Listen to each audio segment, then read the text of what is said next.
Good evening, everybody. My name is Doug Mitchell, and I have the great pleasure of serving as the executive director of the Glacier National Park Conservancy. And I am so excited tonight to sit next to a friend of Glacier, a friend of ours, friend of the Conservancies, and a friend of the Wolves, Diane Boyd. Diane, thanks for taking time out to come and visit with us tonight. Thank you, Doug. I'm honored. This will be really fun tonight. Well, those of you who aren't as familiar with Diane Boyd, Diane has a storied career, did her undergraduate work at the University of Minnesota, and then received her graduate degrees, including a PhD from the University of Montana, Go Grizz.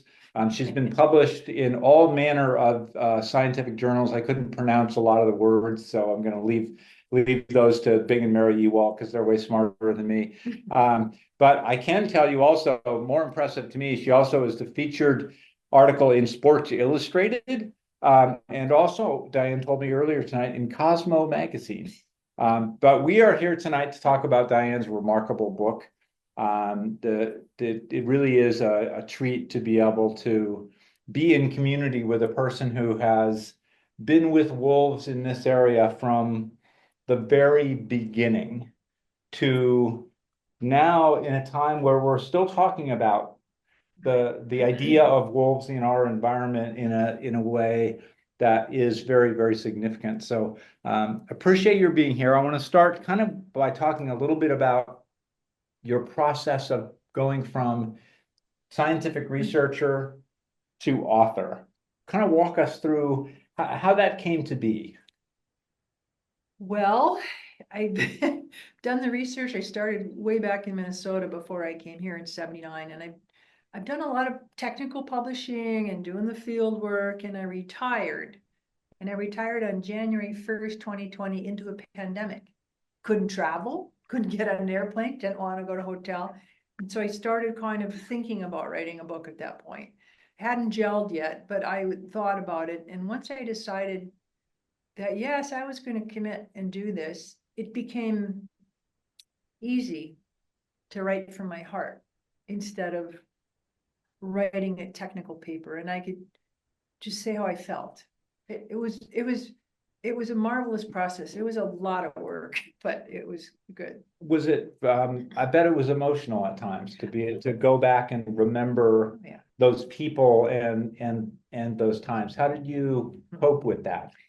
Well, the people and the wolves. I mean, Bob Ream and Mike Fairchild passed away, and a lot of the wolves that I talked about in the book, they die. And I was going through all the old field journals and my slides and my photos, and I saw a picture of Phyllis dead, and I kind of choked me a little bit. And then I think, I've just reviewing all those times, it was quite emotional. And I had lots, copious field journals, and it was so fun to read them. And some of it was hard to read.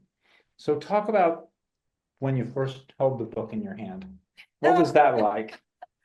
The first copy of the first book? First copy of the first book. Oh my God, this is kind of a funny story. So I was staying up at my cabin up the North Fork, which is quite a ways north of Polebridge. And I got a Starlink because a few years ago I fell down and broke my foot. So I got Starlink up there and I turned it on once a day. And I turned it on and it said, your package was delivered to your door from Greystone. And I went, oh no. And it's pouring rain. I'm up at my cabin. It was delivered to my door in my home in Kalispell. So I get in my car and I drive down. It's been sitting out in the rain for a day. And I pick up this soggy, drippy brown paper thing, and the book is all warped and stained. And I dried it out, and it's the book that I take on the road and thing when I do readings. Oh my God. It's a glass book. But to have that book in my hand, even a bit soggy, it was so rewarding. And does it feel to you in that moment and now that you have this sense of loss and remembrance, but now you have something permanent that these memories of Phyllis and of Bob and of others are going to live on forever. Does that feel encouraging to you? Absolutely. So, I think somebody said your average scientific journal article is read by like 9 people or something. This book will be read by so many people, and I hope to reach a lot of people and open minds, and it will be out there forever. It's not an electronic media. Well, it's also an electronic Right. form, but it's a real book that people can put their hands in and have a cup of tea and read a little bit and think about it. Yeah, It's and can just- listen to it. I and both listen. read it, and also I like to get a sense of what it's like on the audio. So I also Yeah. listened to it, which is another way that it's very Yeah. accessible Yeah. for people, which is neat. It was very different for me to, I listened to the audio too, and it's like, God, she doesn't sound anything like me. She doesn't have a Minnesota accent, you know? And she enunciates everything much clearer than I do, because he's a professional. Very clearly. We will Yeah. teach her about how to pronounce Shoto, but we'll do that. Right. We'll do that later. But so speaking of crowds, what a great group tonight. We broke the internet with over 300 people Wow. signed up to join us. And thank you for those of you for whom this is your first book club. We do this once every couple of months. It's always free and it's always fun. So join us anytime you can. We'll take questions in the chat. I'm joined by the greatest team in the business. Amy Lucky is going to be monitoring the chat and we'll be doing question asking. Andrew Smith is running our tech. We had a little problem early on, which is why we were a minute late. And Claire and Gracie are also here. And so feel free to put questions in the chat, and we're going to get to a lot of questions tonight. And we're also going to have a giveaway. I've got some National Park journals, which we're going to give away a little bit later. So big fun as always here at the Glacier Book Club. So I wanted to follow up on so many things that I want to follow up on your book. But one of the things that you talked about that is a thing that you do is you think about your year based upon what you do on New Year's Day. Mm-hmm. So my question is to you, Mm-hmm. Diane Boyd, what did you do on New Year's Day this year? This year, I was making plans to go to Nepal, and I went cross-country skiing. And you went to Nepal. I did. So it's paid itself forward as you Yes. expect. What you do on New Year's Day is going to happen. Yes. So talk to us a little bit about that. Not a lot of wolves in Nepal. No. So you're talking more about rhinos and elephants and other Yeah. large mammals. Yeah. So I had a PhD student in the class that I teach in the summer up the North Fork with Gordon Lukart at the University of Montana.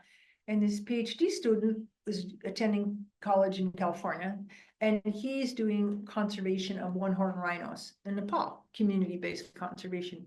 And I just mentioned how awesome that was. And he said, well, why don't you come for a visit? I'm like, really? Sure. So anyway, we put it together, Gordon and I and Gordon's teenage daughter. We traveled as a very fun threesome. And then we met this wonderful guide who the student recommended named Ram. And he just stayed with us. And I have to tell you, I've never been so immersed into such a different cultural experience. The wildlife I was expecting to steal my heart, and which it did, but the cultural things still ring in my brain, and some of them haunt me a little bit, how it's being so rapidly developed. But you know, I spent my 70th birthday up at 12,000 feet in a little village named Manang, and I trekked the Himalayas on my 70th birthday, and I'm so grateful. I am so grateful for that. But we saw elephants and rhinos and 2 different tigers down in the jungle. We saw fresh snow leopard tracks up in the Himalayan mountains and blue sheep. Those leopard tracks were so fresh. We started up the trail with headlamps. I thought maybe we might see them. They were just smoking fresh. It was 18 degrees and they weren't frosted. I mean, it was amazing. Nature is an incredible gift. Yeah. And you and I are both in the Right. same age group, right? So Yeah. we remember some of these changes, right? When you and I think about climbing Everest, we think of Hillary, Right. not the long line of people, the conga line I of know. Hillary's step, right? I know. And Claire, who is as you know, spending some time with us from Whitefish High School, raised this issue about change and about during your 40-year career, the change in particularly in technology. But as you think back and as you wrote this book, what kind of describe that change and how that made a difference in both your work life and maybe your perception? Cultural change as well as technology changes. Yeah. So when I first started doing wolves, there weren't a lot here, and they were novel and they were tolerated and even liked. Right, and really one. Just one. Right, one. At first. And then there got to be more and more. And I kind of thought that when I was young and started this work, my hope was that the the division about wolves, the people butting heads, would go away as wolves recovered. They'd learn more about them and use the science to help conservation, they being all of us. And the word would spread and people would be more engaged with wolves and the hatred would go away. And I'm finding it's gotten worse, which is just mind-boggling to me. You have more information about wolves, what they really are, more importantly, what they are not. And so all the myths you can dispel that people really live in their mind on their tradition taught by their families. And it's hard. It's a hard time for wolves right now. I mean, if you're following the legislative issues, it's, well, countrywide. Yeah. So that was one thing, cultural attitudes towards wolves and the technology. When we were first doing our research, we had just basic. We were up at Moose City with George Ostrom and the partners of Moose City. Oh my God, I was so indebted to all of the people at Moose City. And we stayed in these very rustic cabins and life was very simple. There was no electricity, no telephone, no internet. There was no such thing as internet, no computers. I mean, there was just. And a 1-inch gap underneath the door. Right. That the mice and the snow came through, right? But so we really, the way we learned about wolves was by putting VHF collars on them, Right. which you have to physically go out and find with an antenna, be it in an airplane or on the ground. And you get that location, and if you're on the ground, you triangulate it. Well, I mean, as I've evolved through my career, we've gone to all kinds of newer technologies and GPS collars and trail cameras and DNA, and there's many different ways of monitoring and assessing the robustness, say, of a wolf population. Which is great for researchers, Yeah. right? And great for the animals too. And Yeah. as you and I talked about, and we'll talk about this a little bit later as well. We've been lucky enough as the park's official nonprofit to be asked to fund some significant scientific research in the park. And even in my 8 years here, that has developed to where, they're able to do on lynx, for example, with a photograph, they can take the leg pattern of the fur. I mean, it's just kind of mind-boggling. Yes. And eDNA with harlequin ducks. So it's really interesting to see that change. So talk a little bit about Moose City. I mean, it's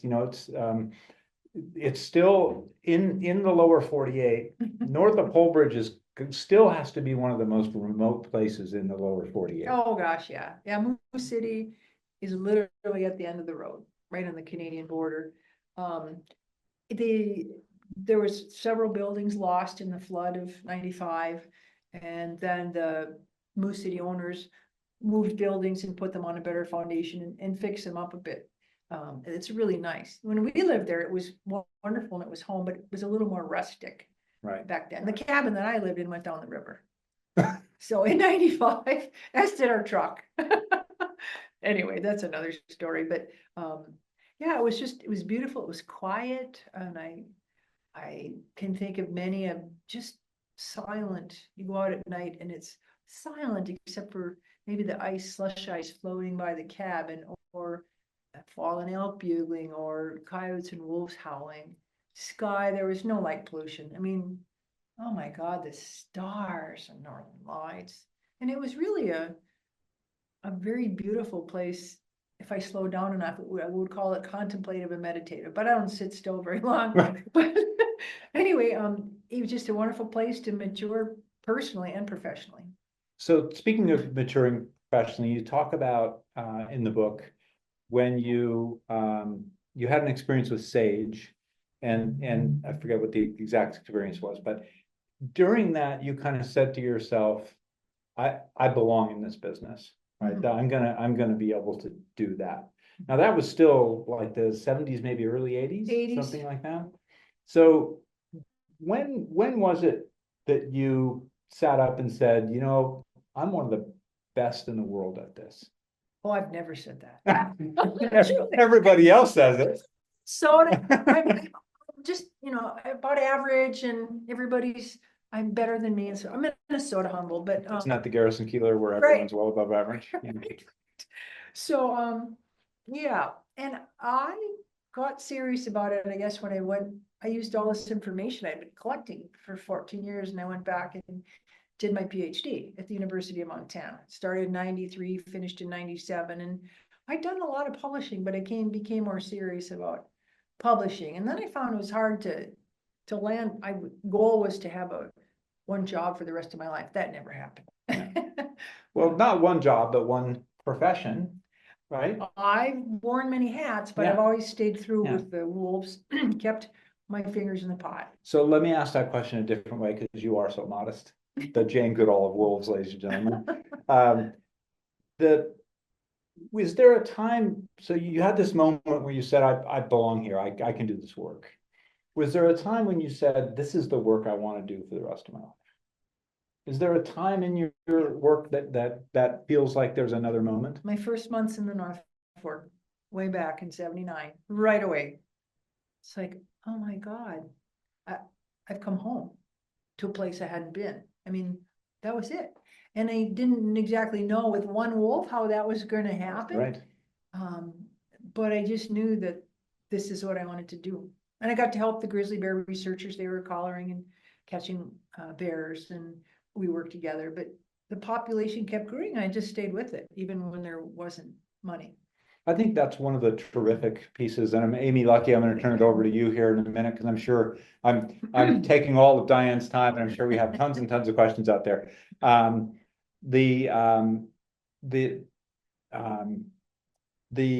time that you were out in North Fork just really had to be.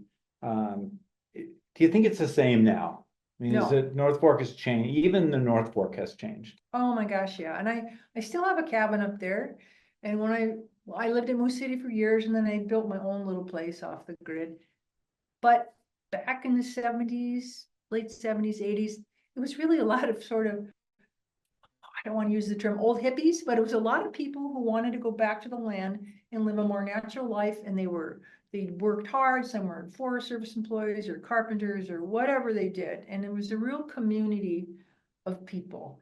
And now when you go up there, there's all these huge homes with, all the amenities and hot tubs, and it goes on. And it's a different place. And there's a lot of people now, and they're great people. Right. People right. are still great people, but it's just, you don't have this solitude so much anymore. Yeah, it's hard when that goes away. I mean, people, it's one of the hard. I mean, I did not grow up here. My wife grew up here, and I like to think that people who do decide to live here decide for that reason, because they love the same things that we do. Yeah. But the state isn't getting any bigger, and so it creates those density problems. And I lived there many years, and then after I graduated and got my PhD, I moved away essentially. And now, instead of that being my residence and a home, now I visit it. And so I have a different connection with the North Fork, and I'm envious of all the people who can make their living staying up there. Yeah. Because I did for years, and now I'm here in Kalispell. Right. Yeah. Amy Lucky, I'm sure that you have lots of questions in the chat, so I'm going to pass it over to you. Amy Lucky, the honorary mayor of Big Fork, I pass it on to you. Okay, I want to make sure that you can hear me okay. Am I talking loud enough, Diane, for you to hear these questions? Yes. Okay, and I should just probably warn Doug that he might just want to take off and go over to Backslope, because we have a lot of questions. I'm not sure we're going to get back to him. So bring me back some dessert. Lots of Diane Boyd fans on tonight for sure, and Wolf fans. So this is a much friendlier audience than, say, the meeting at Trout Creek a few years ago that you had. So this is a great question, I think, to start off with, from Carl and Candy, who are always on book club. So Carl and Candy, it's great to see you all. Were you ever scared or lonely spending so much time alone? I mean, I had the same question. You were out on skis in the middle of winter, and did it ever occur to you to be scared, or was it just so gratifying? I really wasn't scared, except for the little bit I wrote about with some altercations with some bad humans. But in terms of being alone or skiing or working with wildlife, I wasn't scared, or I wouldn't have done it. I mean, that's just that. I had a lot of challenges. I like to solve problems. I saw it as a chance to use my creative skills. But in terms of scared, no. I have to say no, except for humans. They're the only thing that's scary that's out there. So, what was the second part of the question? Were you lonely? or were there enough people there? No. Well, lots of times there were people there. I wasn't living off by myself. As I wrote in the book, I had lots of colleagues and volunteers and friends, but there was times, months or even some years when I was the only one up there. But most times I had lots of other people. So, you know, 3 or 4 or 5. I wasn't ever lonely. I keep myself entertained pretty well. I'm an artist. I play guitar. I paint. I read. I physically busy, and I don't sit much. So no. Great. Our next question is from Scott, and Scott maybe seems like he has a scientific brain, or maybe is a scientist. He was wondering how long, he has 2 questions. How long did it take Diane to correctly judge the amount of tranquilizer to use on a trapped animal? That's the first part. Well, I didn't have a handbook when I was out in the field, so I had to learn a little bit by the seat of the pants, but I generally went by the size, the weight, and estimated with the drug I use in terms of, well, if there was a wolf that weighed 30 pounds, say it was a wolverine or a coyote, 25 pounds, I try and apply that math to whatever the species was that I was working with. And it usually worked, but not always. And with bears, it was really hard to judge size. All I had to do for a non-target species was to get the trap off safely without the bear or I being injured. So I just had to make them sleepy enough. But if I had to work on a wolf, I had to judge not only the weight, but the animal's condition and go by the weather. If it was a real skinny animal and it was wet, give it a lighter dose because it's going to absorb the drug really quickly, hypothermic, whatever. If it's a great big huge animal that's fully mature and overweight and it's a nice temperature, you may have to give them more drugs. So they just kind of learned as I went. Interesting. Part B. And then question number 2 from Scott. In the US, why is it so difficult for pro-wolf advocates and anti-wolf advocates to agree on a model that both protects wolves and compensates for wolf verified losses? Yes, that's a statement. What's the question? Sorry. Did I miss the question? Just why is This so it hard? difficult? Yeah. Why? I didn't hear the why, sorry. Because people really hang on to their values and values that are opposing. Just sort of look at our political state right now in the country. It's sort of the same thing. And the thing is, the people who are very far opponents or very far proponents of wolves, you're not gonna change any of them.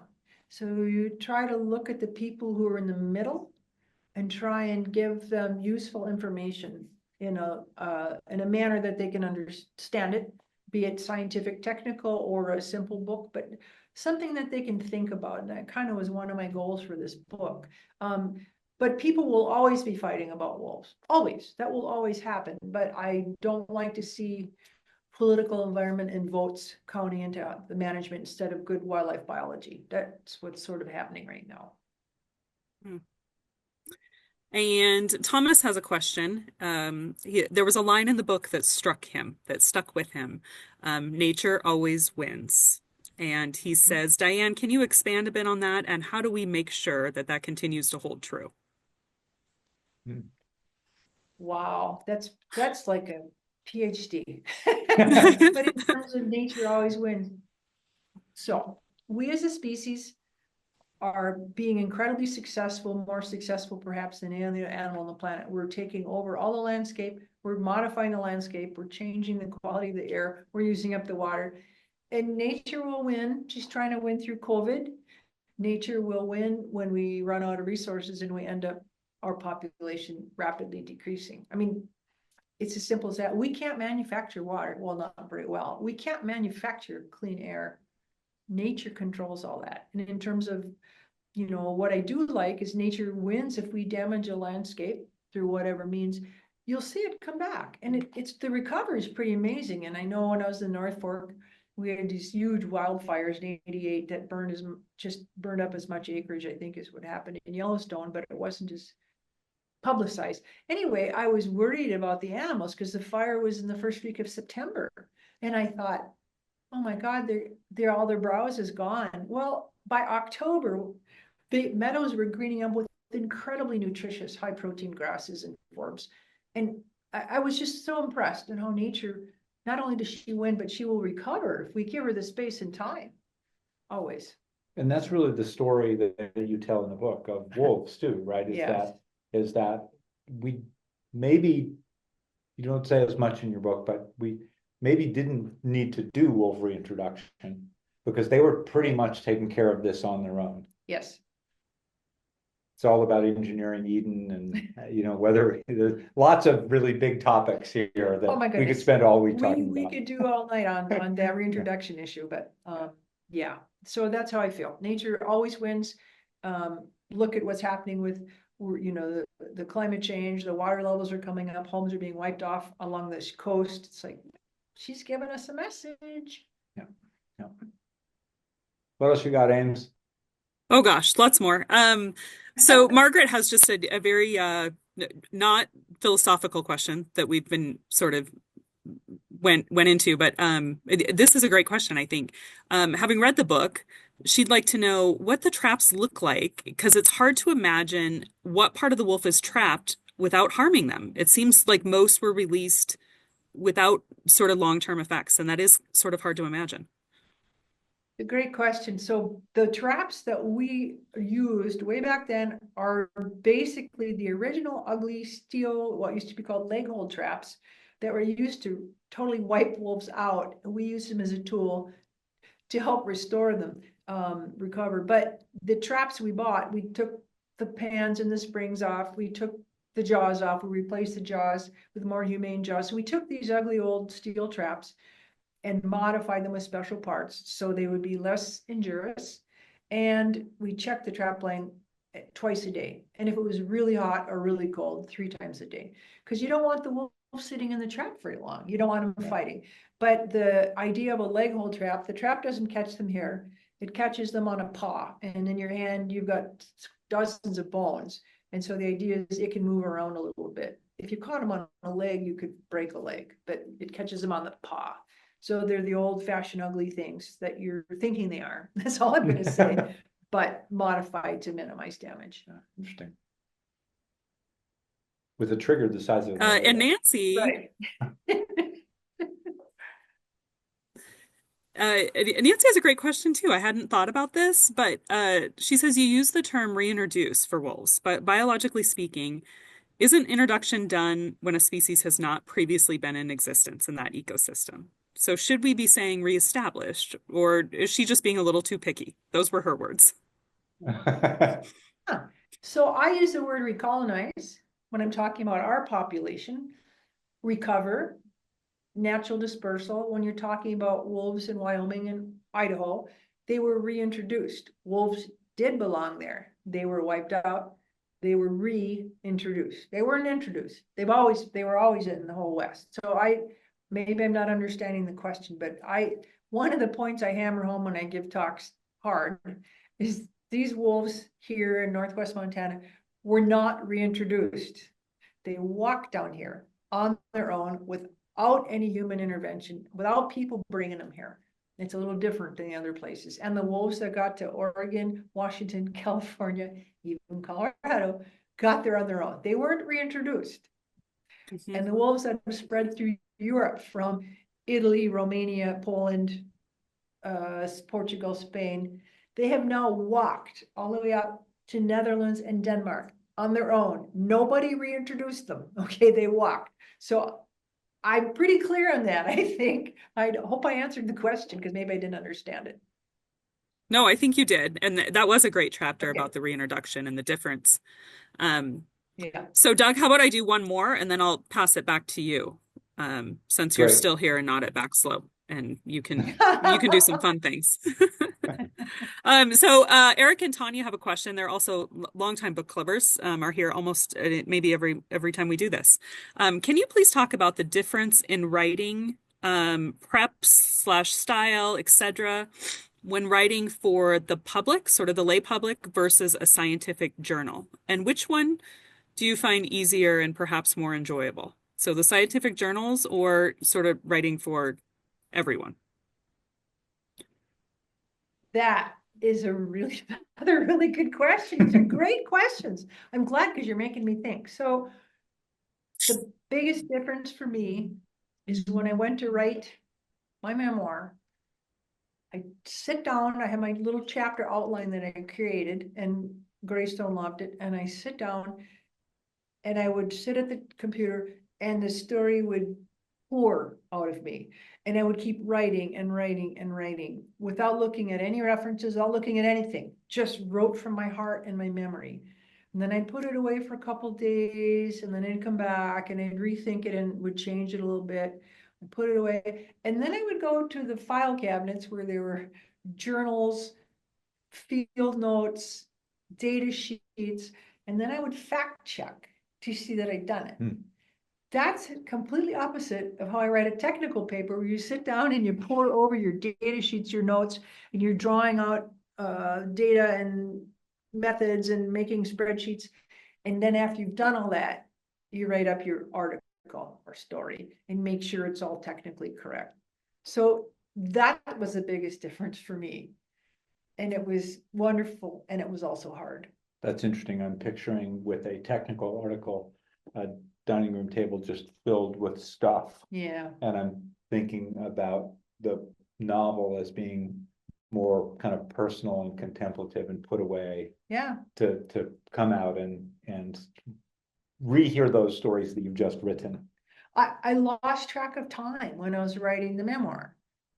When you're writing technical papers, like, oh, do I have to get up now? I am short on M&Ms, so I got to get up for a minute, right? I mean, it's a totally different approach. Well, and I think one of the things that's remarkable to me is that if you took your book and just gave it to someone, I don't know that they would think that it was written by the same person who writes technical scientific journals, which I intend as a huge compliment. Thank you.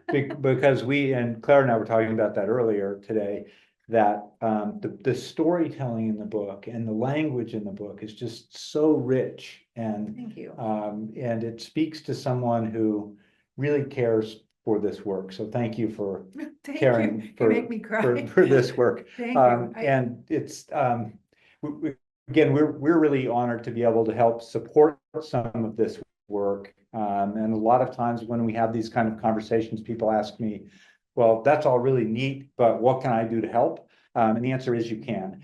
We support, as I mentioned, literally hundreds of thousands of dollars worth of scientific research in the park, whether it's bears, bats, lynx, birds, harlequin ducks. Pollinators. And that doesn't happen except through private contributions. So we're going to put a link in the chat. If you're driven to do that, tonight's contributions will all go toward wildlife research projects in Glacier National Park.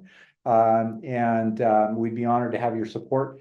And if you want to learn more, go to glacier.org and you can see all of the 40 plus projects that we have funded this year in the park, totaling over $4 million. To give you a sense of that, the park's total budget is roughly 16 million. So because of your help and private philanthropy, Diane was very generous, made a contribution tonight. Thank you, Diane. Thank you. With that, we're able to give a 25% lift to the park's operating budget. And as you know, that's a huge thing, particularly right now. So thank you. I want to ask, and I kind of previewed this question.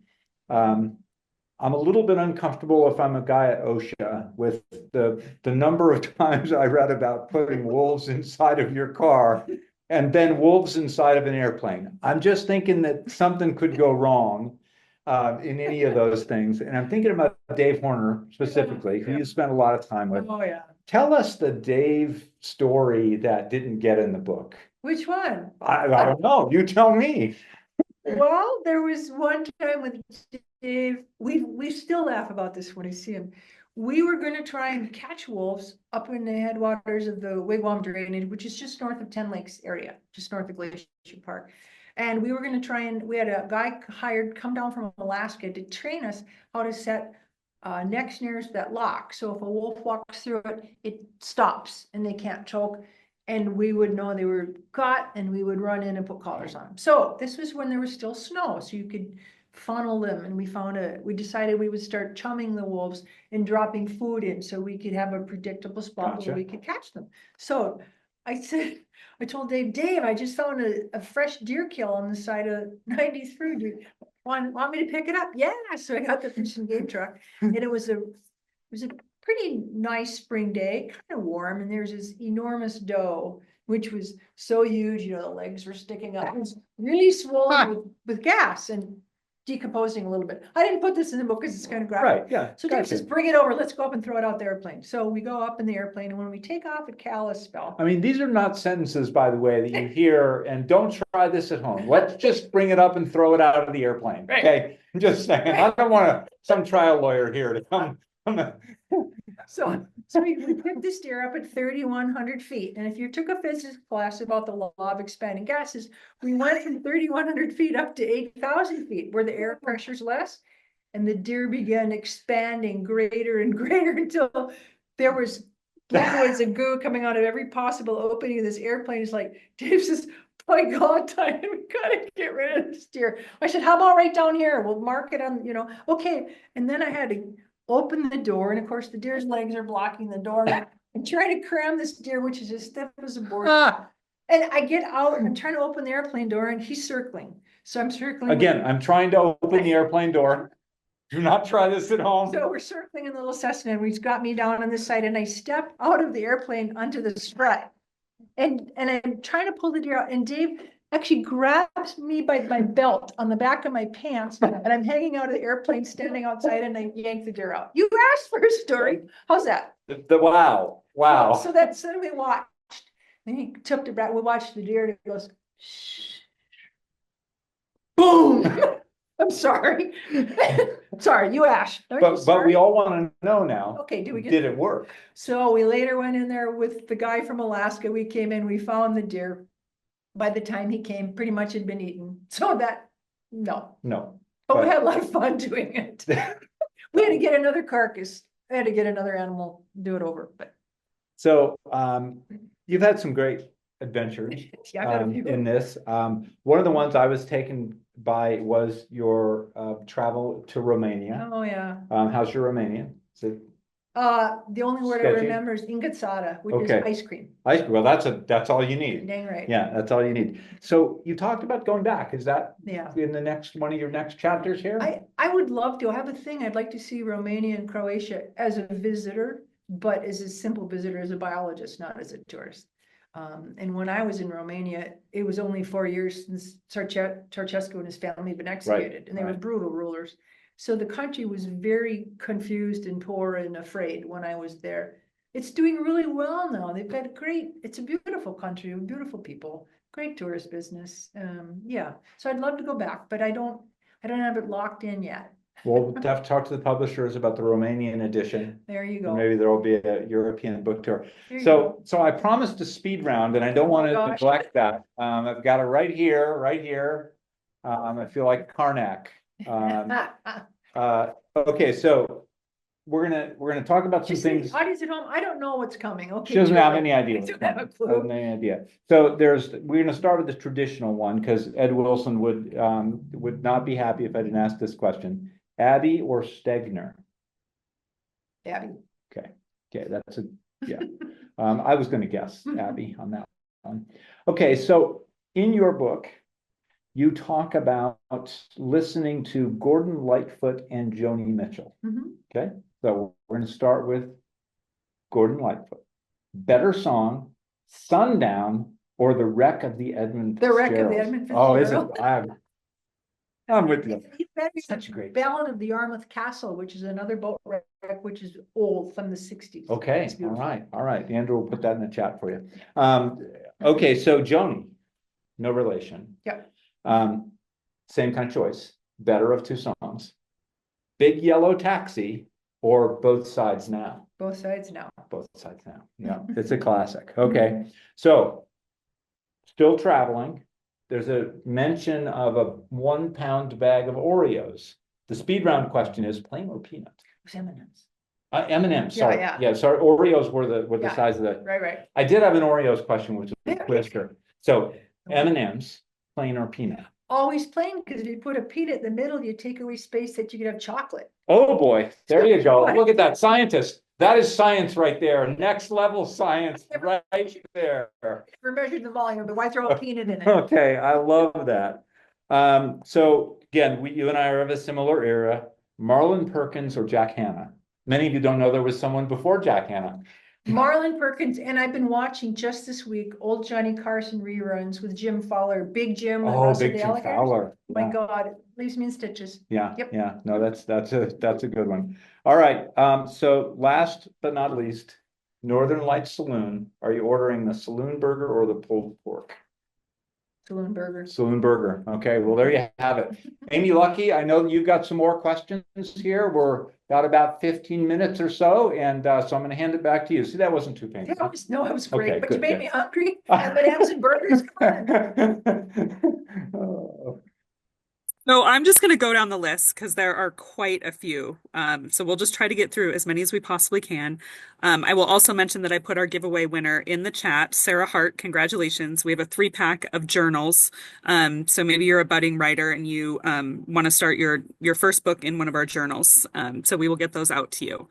So this one is from, oh wait, okay, Jana. She came clean and said she's only halfway through the book. Jana, we're happy to have you. Great to have you. So perhaps this is described later, but did you do any darting and then radio collaring from helicopters? Or was that, I don't remember that in the book, but I don't know if you want to speak to that.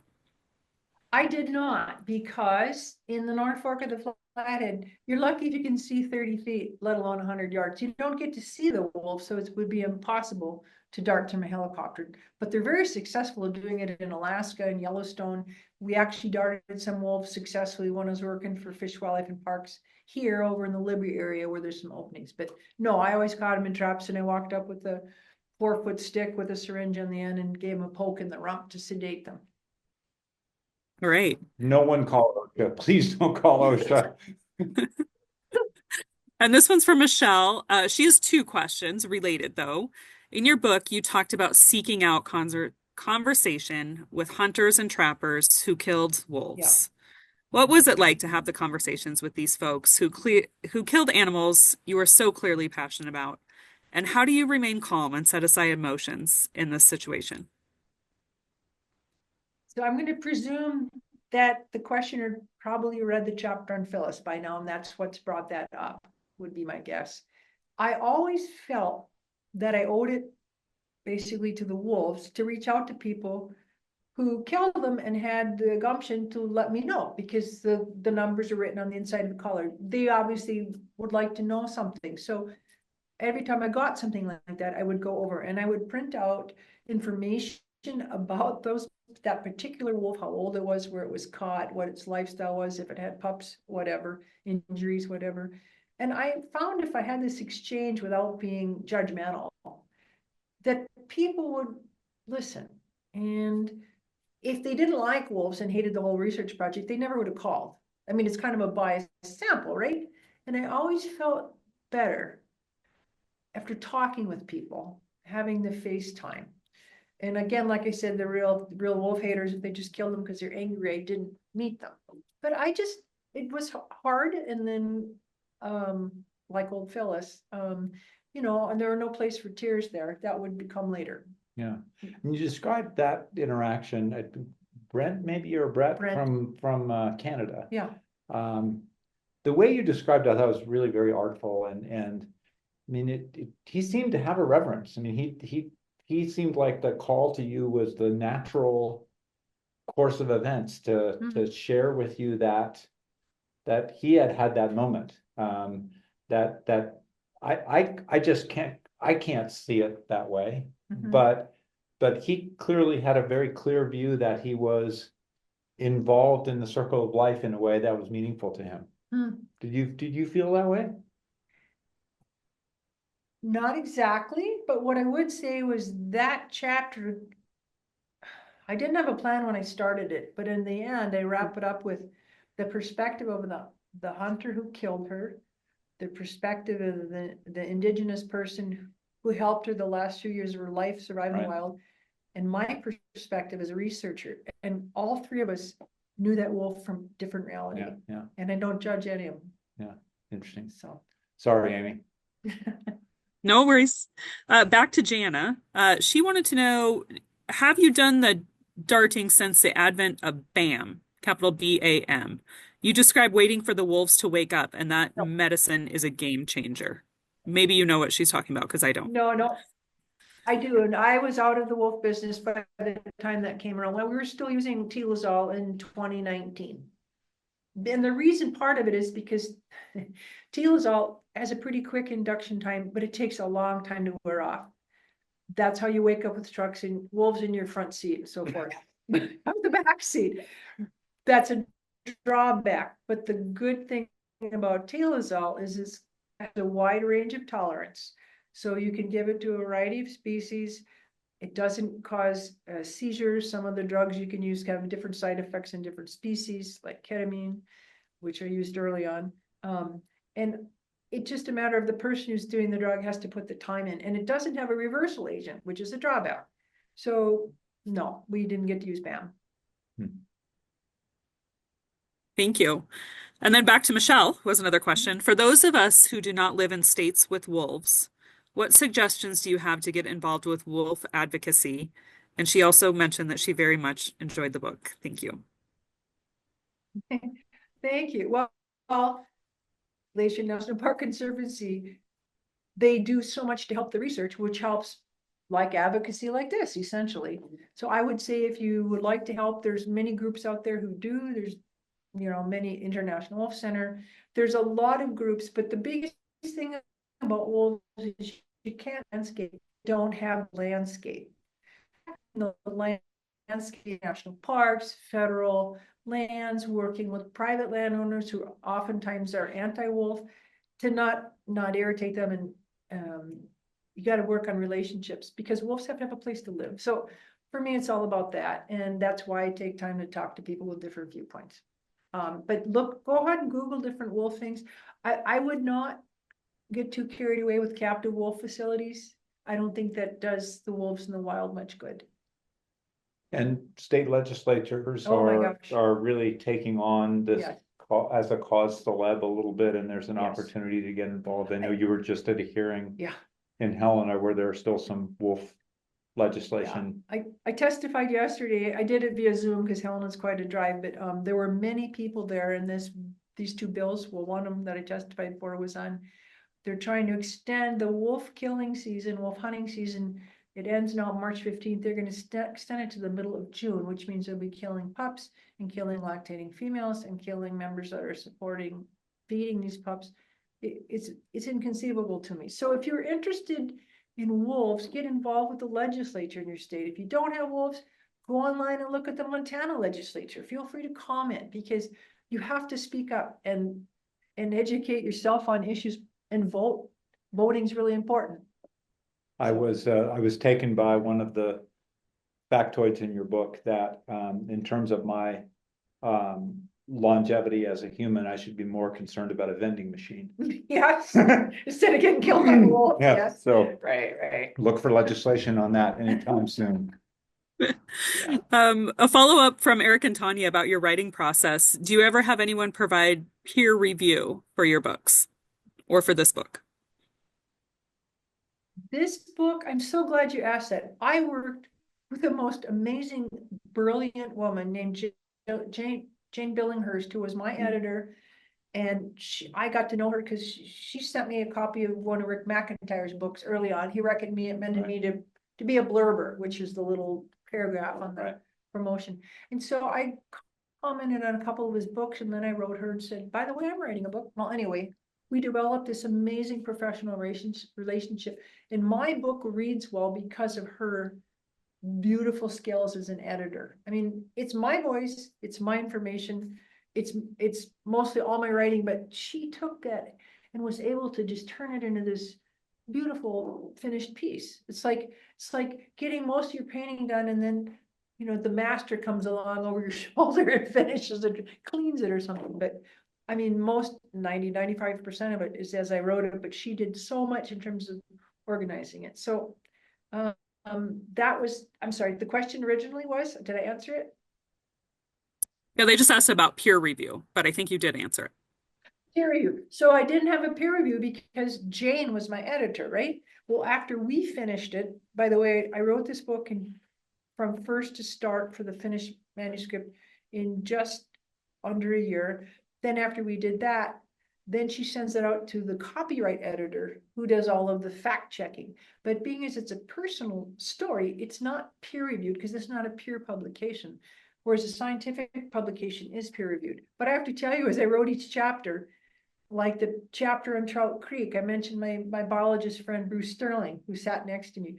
I sent him that chapter after I got done writing it. Before I sent it to Jane, and just said, Bruce, did I capture this right? If not, red pen it. And he wrote back, and I did that. Asta Bowen, Chadwick, many people, Chris Burke, I would send a particular chapter to them and they would give me my feedback. And before I ever sent it to Jane. So it's not, I mean, they're my peers, but more importantly, they're honest friends that will tell you, Diane, you're way out of line, or, oh my God, Diane, that's great. But I can count on them to be honest. That was my peer review. Well, and I had a chance to talk to Doug Chadwick a few weeks ago, and he was so excited that we were doing this. Oh. We've had two of his books here, Wolverine Way and Yes. Four Fifths the Grizzly. Yes. And to have a foreword by one of the Oh my preeminent science writers of our time. I know. Is about as good a peer review as I can think Totally. of. Doug's the one that kept, you have to write up the story of the North Fork Wolves. You have to do this. And so anyway, I started writing it, and then the story kept growing because it's grew way beyond the North Fork. Yeah. And then Doug said, good job. I said, well, because you were giving me all those nudges, now I'm going to ask you if you're going to write my foreword. There you go. Did. I find a hard time getting through books because I make all manner of notes. I make these little half sheets and I slip them in. And I wrote down one phrase from your book that I mean, you're just such a great writer. You use this phrase that part of your work is chaos transformed into magic. Yeah. Right. And I think that sums up a lot of sometimes what our lives feel like. Right. Yes. And if we can take chaos and turn it into some kind of magic, and nature and animals and human relationships do that for us in a very special way. And I think you can, so I wrote that down. Amy? I really wanted to make sure to get to Katie's question because I think this is important. Katie says, you and the work you have done are so inspiring. Do you have any advice for someone who's just starting their career, who is hoping to do conservation fieldwork? Yes. Since you're interested in being a biologist, you need to be like a good parasite. Persist, persist, persist. So just keep whatever your dream and passion is, just pursue it. Don't be deterred, and maybe you'll find you want to be a marine biologist and you found out, oh, you know what, I really like marbled murrelets. Now I'm finding their nests inside the coastal trees or whatever. Just go for what you're doing and find somebody who you admire their work and offer to volunteer for them. I spent a couple of years of my young career volunteering on projects, and those opportunities have paid off in spades in terms of setting up your future connections. I'm still good friends with Dave Meach. I always see him a couple times a year, Then you just never know where it's going to go. So just persist and don't give up. I think you do that was one of my other questions here was, you do a great job describing those early years, but they were really hard. Oh, geez, right? Right. I mean, you're not making very much money. Nothing. You're in a place that the wind is howling through your place in the winter, which is the time when you have the best success. But it's like my former boss, Max Bacchus, likes to say, you got two choices in life, try or do nothing. Right. Right. So you try. And right. Once you make that decision, you ask the next one, which is, am I going to try my best or am I not going to try my best? And so you try your best and you keep trying. Right. You keep trying. And maybe you end up 40 plus years later, having published what I think is one of the best books in the last 18 months that I've read. And having made a real difference in this landscape. I mean, we didn't get from one wolf to however many we have without the care of people like you and Bob Ream and the coalition of the willing who were willing to nurse that along and stand in rooms in Trout Creek, Montana. Yes. With Jim Elliott being the only friendly person in the room. And so thank you for all of that. It's important work. Well, thank you. And the nonprofits of the world and volunteerism is how things get done. It Yeah. just is. It just Well, is. we have great partners and we're delighted to do it. Amy, got one more question for us in there?